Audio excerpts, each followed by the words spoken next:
Welcome back for book club. Today, we are reading chapter 1 of Brandon Sanderson's Warbreaker. There were great advantages to being unimportant. True, by many people's standards, Ciri wasn't unimportant. She was, after all, the daughter of a king.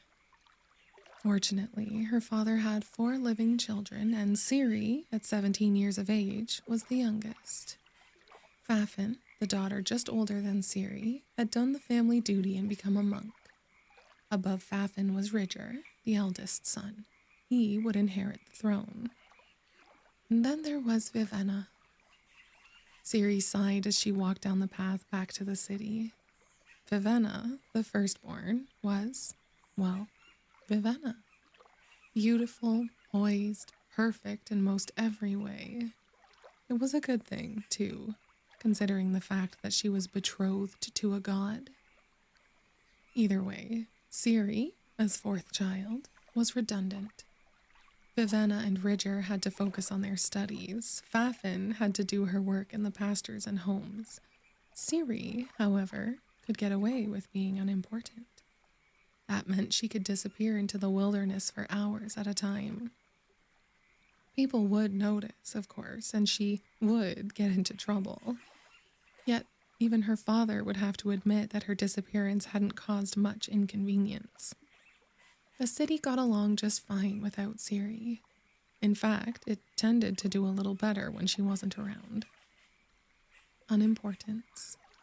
To another, it might have been offensive. To Ciri, it was a blessing. She smiled, walking into the city proper.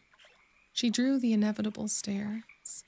While Bavalis was technically the capital of Idris, it wasn't that big, and everyone knew her by sight. Judging by the stories Ciri had heard from passing ramblemen, her home was hardly even a village compared with the massive metropolises in other nations. She liked it the way it was, even with the muddy streets, the thatched cottages, and the boring, yet sturdy, stone walls. Women chasing runaway geese, men pulling donkeys laden with spring seed, and children leading sheep on their way to pasture. A grand city in Zaka, Hudris, or even terrible Hallandrin might have exotic sights, but it would be crowded with faceless, shouting, jostling crowds and haughty noblemen. Not Ciri's preference. She generally found even Bavalis to be a bit busy for her. Still, she thought, looking down at her utilitarian gray dress, I'll bet those cities have more colors. That's something I might like to see. Her hair wouldn't stand out so much there.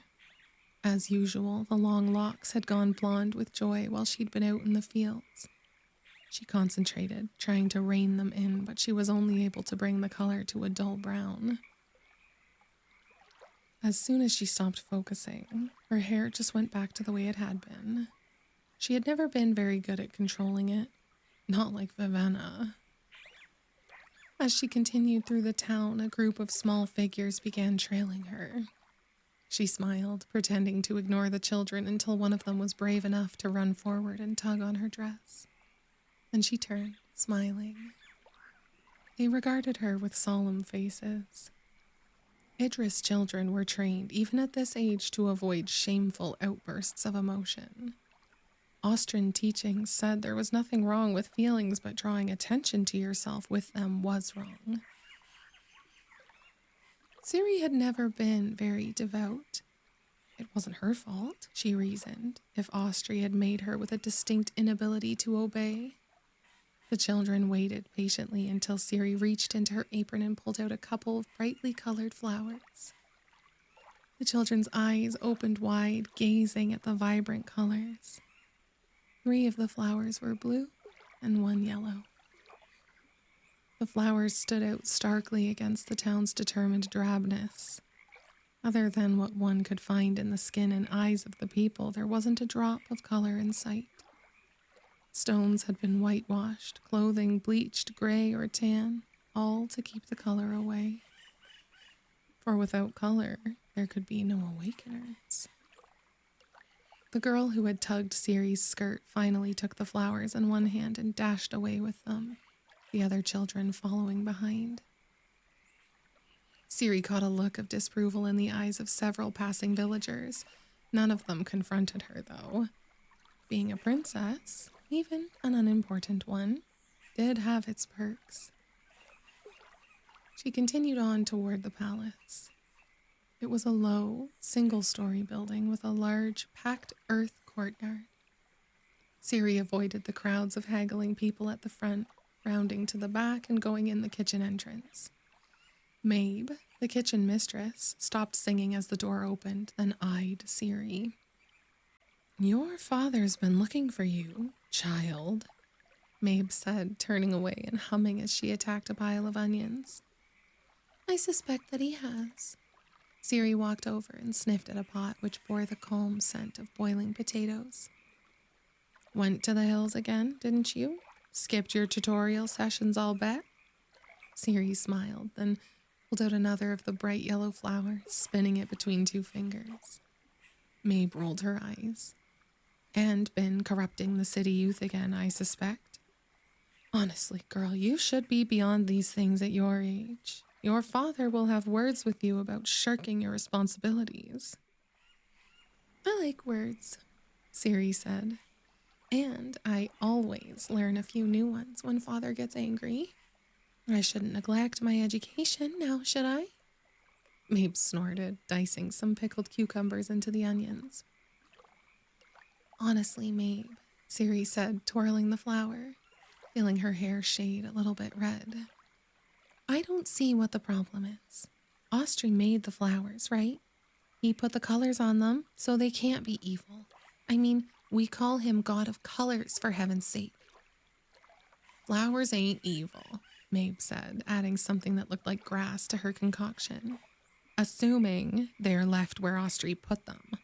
We shouldn't use Austri's beauty to make ourselves more important." "A flower doesn't make me look more important." "Oh?" Mabe asked, adding the grass, cucumber, and onions to one of her boiling pots. She banged the side of the pot with the flat of her knife, listening, then nodded to herself and began fishing under the counter for more vegetables. "You tell me," she continued, voice muffled. "You really think walking through the city with a flower like that didn't draw attention to yourself?" "That's only because the city is so drab. If there were a bit of color around, nobody would have noticed a flower." Mabe reappeared, hefting a box filled with various tubers. "You'd have us decorate the place like Hallandren? Maybe we should start inviting awakeners into the city. How'd you like that? Some devil sucking the souls out of children, strangling people with their own clothing, bringing men back from the grave, then using their dead bodies for cheap labor, sacrificing women on their unholy altars." Siri felt her hair whiten slightly with anxiety. "Stop that," she thought. The hair seemed to have a mind of its own, responding to gut feelings. "That sacrificing maidens part is only a story," Siri said. "They don't really do that." "Stories come from somewhere." "Yes, they come from old women sitting by the hearth in the winter. I don't think we need to be so frightened. The Hallandren will do what they want, which is fine by me, as long as they leave us alone." Mabe chopped tubers, not looking up. "We've got the treaty, Mabe," Siri said. "Father and Vivenna will make sure we are safe, and that will make the Hallandren leave us alone." "And if they don't?" "They will. You don't need to worry." "They have better armies," Mabe said, chopping, not looking up. "Better steel, more food, and those things. Makes people worry. Maybe not you, but sensible folk." The cook's words were hard to dismiss out of hand. Mabe had a sense, a wisdom beyond her instinct for spices and broths. However, she also tended to fret. "You're worrying about nothing, Mabe. You'll see." "I'm just saying that this is a bad time for a royal princess to be running around with flowers, standing out and inviting Austri's dislike." Siri sighed. "Fine then," she said. tossing her last flower into the stew pot. Now we can all stand out together. Mabe froze, then rolled her eyes, chopping a root. I assume that was a Vanavel flower. Of course, Ciri said, sniffing at the steaming pot. I know better than to ruin a good stew. And I still say you're overreacting. Mabe sniffed. Here, she said, pulling out another knife. Make yourself useful. There's roots that need chopping. Shouldn't I report to my father? Ciri said, grabbing a gnarled Vanavel root and beginning to chop. He'll just send you back here and make you work in the kitchens as a punishment, Mabe said, banging the pot with her knife again. She firmly believed that she could judge when a dish was done by the way the pot rang. Austri, help me if father ever discovers I like it down here. You just like being close to the food, Mabe said, fishing Ciri's flour out of the stew and then tossing it aside. Either way, you can't report to him. He's in conference with Yarda. Ciri gave no reaction. She simply continued to chomp. Her hair, however, grew blonde with excitement. Father's conferences with Yarda usually last hours, she thought. Not much point in simply sitting around waiting for him to get done. Mabe turned to get something off the table, and by the time she looked back, Ciri had bolted out the door and was on her way toward the royal stables. Bare minutes later, she galloped away from the palace, wearing her favorite brown cloak, feeling an exhilarated thrill that sent her hair into a deep blonde. A nice quick ride would be a good way to round out the day. After all, her punishment was likely to be the same either way. Dedelin, King of Idris, set the letter down on his desk. He had stared at it long enough. It was time to decide whether or not to send his eldest daughter to her death. Despite the advent of spring, his chamber was cold. Warmth was a rare thing in the Idris Highlands. It was coveted and enjoyed, for it lingered only briefly each summer. The chambers were also stark. There was a beauty in simplicity. Even a king had no right to display arrogance by ostentation. Dedelin stood up, looking out his window and into the courtyard. The palace was small by the world's standards, only a single story high with a peaked wooden roof and squat stone walls. But it was large by Idris standards, and it bordered on flamboyant. This could be forgiven, for the palace was also a meeting hall and center of operations for his entire kingdom. The king could see General Yarda out of the corner of his eye. The burly man stood, waiting, his hands clasped behind his back, his thick beard tied in 3 places. He was the only other person in the room. Dedelin glanced back at the letter. The paper was a bright pink, and the garish color stood out on his desk like a drop of blood in the snow. Pink was a color one would never see in Idris. In Hallandren, however, center of the world's dye industry, such tasteless hues were commonplace. Well, old friend, Dedelin asked, do you have any advice for me? General Yarda shook his head. War is coming, Your Majesty. I feel it in the winds and read it in the reports of our spies. Hallandren still considers us rebels, and our passes to the north are too tempting. They will attack. Then I shouldn't send her, Dedelin said, looking back out his window. The courtyard bustled with people in furs and cloaks coming to market. We can't stop the war, Your Majesty, Yarda said, but we can slow it. Dedelin turned back. Yarda stepped forward, speaking softly. This is not a good time. Our troops still haven't recovered from those Vendi's raids last fall, and with the fires in the granary this winter, Yarda shook his head. We cannot afford to get into a defensive war in the summer. Our best ally against the Hallandren are the snows. We can't let this conflict occur on their terms. If we do, we are dead. The words all made sense. Your Majesty, Yarda said, they are waiting for us to break the treaty as an excuse to attack. If we move first, they will strike. If we keep the treaty, they will still strike, Dedelin said. But later, perhaps months later, you know how slow Hallandren politics are. If we keep the treaty, there will be debates and arguments. If those last until the snows, then we will have gained the time we need so badly. It all made sense. Brutal, honest sense. All these years, Dedelin had stalled and watched as the Hallandren court grew more and more aggressive, more and more agitated. Every year, voices called for an assault on the rebel Idrians living up in the highlands. Every year, those voices grew louder and more plentiful. Every year, Dedelin's placating in politics kept the armies away. He had hoped, perhaps, that the rebel leader Var and his Pankal dissidents would draw attention away from Idris, but Var had been captured, his so-called army dispersed. His actions had only served to make Hallandren more focused on its enemies. The peace would not last. Not with Idris ripe, not with the trade routes worth so much, not with the current crop of Hallandren gods who seemed so much more erratic than their predecessors. He knew all of that, but he also knew that breaking the treaty would be foolish. When you were cast into the den of a beast, you did not provoke it to anger. Yarda joined him beside the window, looking out, leaning one elbow against the side of the frame.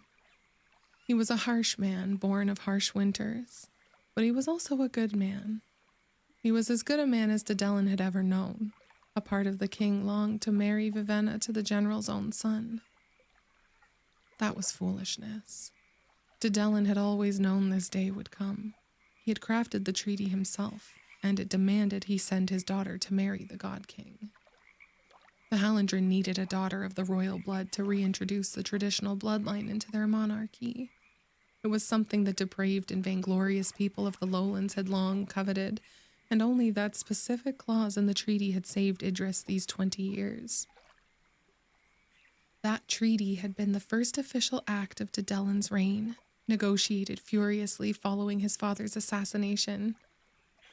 Dedelin gritted his teeth. How quickly he bowed before the whims of his enemies.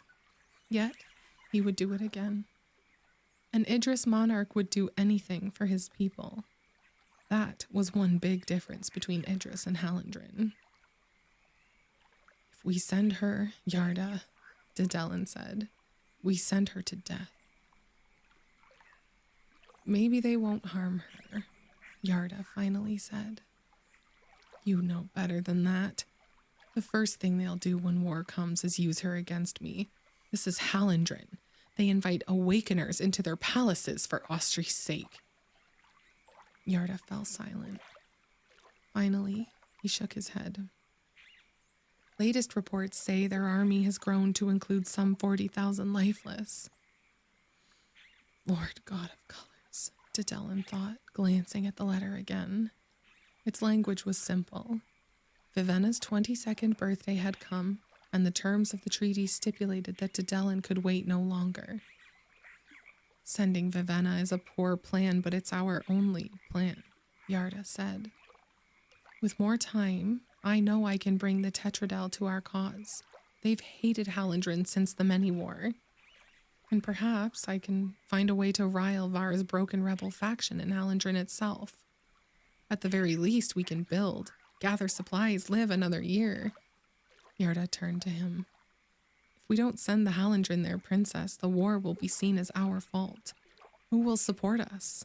They will demand to know why we refuse to follow the treaty our own king wrote. And if we do send them Vivenna, it will introduce the royal blood into their monarchy, and that will have an even more legitimate claim on the Highlands. Perhaps, Yarda said. But if we both know they're going to attack anyway, then what do we care about their claim? At least this way, perhaps they will wait until an heir is born before the assault comes. More time. The general always asked for more time. But what about when that time came at the cost of Dedelin's own child? Yarda wouldn't hesitate to send one soldier to die if it would mean time enough to get the rest of his troops into a better position to attack. Dedelin thought. We are Idris. How can I ask anything less of my daughter than I would demand of my own troops? It was just that thinking of Vivenna in the God King's arms. Forced to bear that creature's child, it nearly made his hair bleach with concern. That child would become a stillborn monster who would become the next returned god of the Hallandren. There's another way, a part of his mind whispered. You don't have to send Vivenna. A knock came at the door. Both he and Yarda turned, and Dedelin called for the visitor to enter. He should have been able to guess whom it would be. Vivenna stood in a quiet gray dress, looking so young to him still. Yet she was the perfect image of an Idris woman. Hair kept in a modest knot, no makeup to draw attention to the face. She was not timid or soft like some noble women from the northern kingdoms. She was just composed. Composed, simple, hard, and capable. Idrian. You've been in here for several hours, Father, Vivenna said, bowing her head respectfully to Yarda. The servants speak of a colorful envelope carried by the general when he entered. I believe I know what it contained. Dedelin met her eyes and then waved for her to seat herself. She softly closed the door, then took one of the wooden chairs from the side of the room. Yarda remained standing after the masculine fashion. Vivenna eyed the letter sitting on the desk. She was calm, her hair controlled and kept a respectful black. She was twice as devout as Dedelin and, unlike her youngest sister, never drew attention to herself with fits of emotion. I assume that I should prepare myself for departure then, Vivenna said, hands in her lap. Dedelin opened his mouth but could find no objection. He glanced at Yarda, who just shook his head, resigned.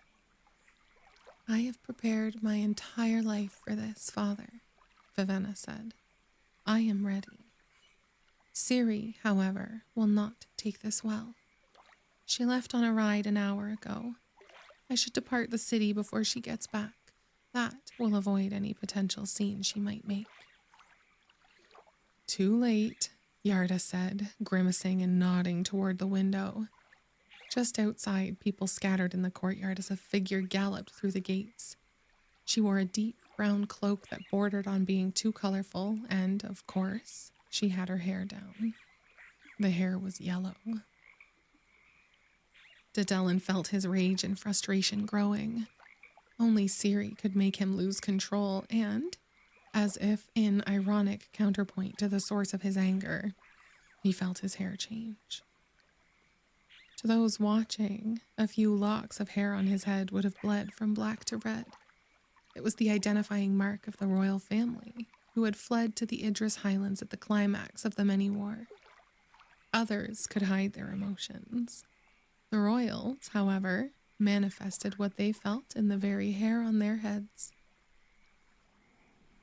Vivenna watched him, pristine as always, and her poise gave him strength as he forced his hair to turn black again. It took more willpower than any common man could understand to control the treasonous royal locks. Dedelin wasn't sure how Vivenna managed it so well. Poor girl never even had a childhood, he thought. From birth, Vivenna's life had been pointed toward this single event. His firstborn child, the girl who had always seemed like a part of himself. The girl who had always made him proud. The woman who had already earned the love and respect of her people. In his mind's eye, he saw the queen she could become, stronger even than he. Someone who could guide them through the dark days ahead. But only if she survived that long. I will prepare myself for the trip, Vivenna said, rising. No, Dedelin said. Yarda and Vivenna both turned. Father, Vivenna said, if we break this treaty, it will mean war. I am prepared to sacrifice for our people. You taught me that. You will not go, Dedelin said firmly, turning back toward the window. Outside, Ciri was laughing with one of the stablemen.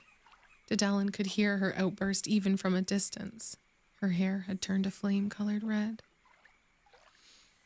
Lord God of colors, forgive me, he thought. What a terrible choice for a father to make. The treaty is specific.